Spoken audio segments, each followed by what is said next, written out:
Hindi pwede yan. Wala na laman to. Tatanggal ko na ulit yung laman. Diba nalinis ko yun isang araw. Tapos ganun pa rin yung tagas niya. Wala pa rin talaga. Pumunta muna ako sa ilalim.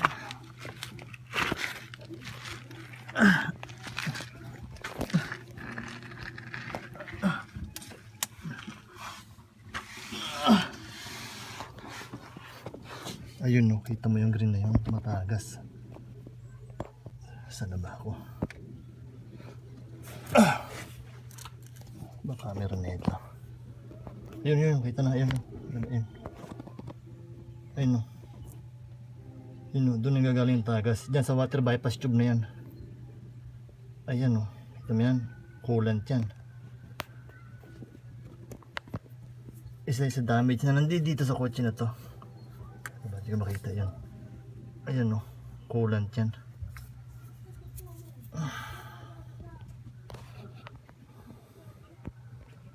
So yan. Ewan ko ng paraan ngayon. Pero pag talagang hindi na kaya, kailangan palitan yung water bypass na yan. Hindi pwedeng hindi na papalitan pagdating ng panahon. So yun, labas muna ako, napakasikip. At lupa pa yung hirap. Agay. Itong mahirap pag second hand may mga hidden issue na mahirap makita. So grabe, mahirap, tika, sikip pa. So may tulo yung ating water bypass tube. May leak. At nalaman natin na ni-repair na lang din pala yun. Repair na lang din. So i-repair na naman natin siya. Hindi ko makita, ang dali. Yan siya oh. Kita ba rito? Medyo mahirap dukutin eh. Kita ba? Asa na? Yun. Yan siya oh. Nakakangalay.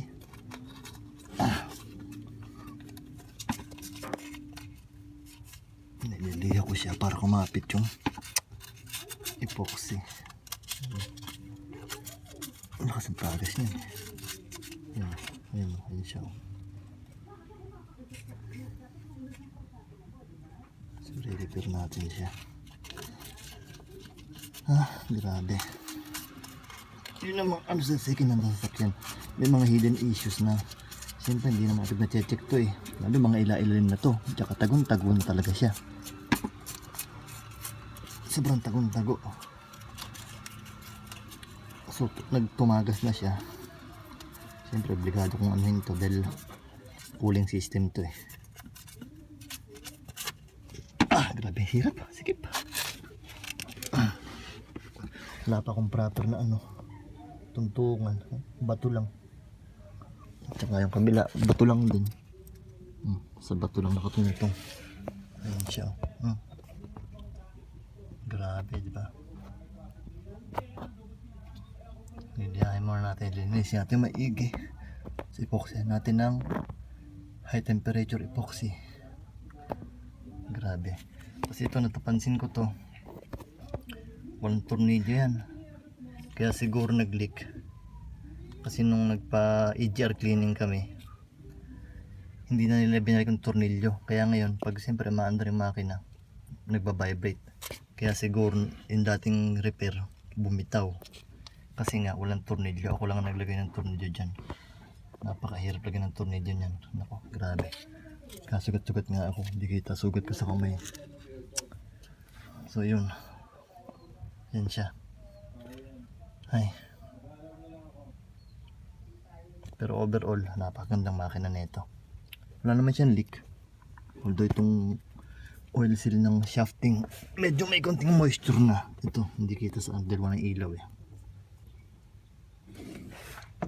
May konting moisture na yung oil seal nitong mga ba size nito, nakalimutan control. So yun. Grabe, dami ko natanggal na So kailangan malinis to para ma-apply ng bagong high temperature epoxy. May tagas din siya dito eh. Tapos may puno. Yung tagas niya dalawa.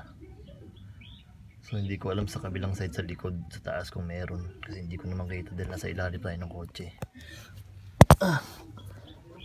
Okay. relax muna tayo.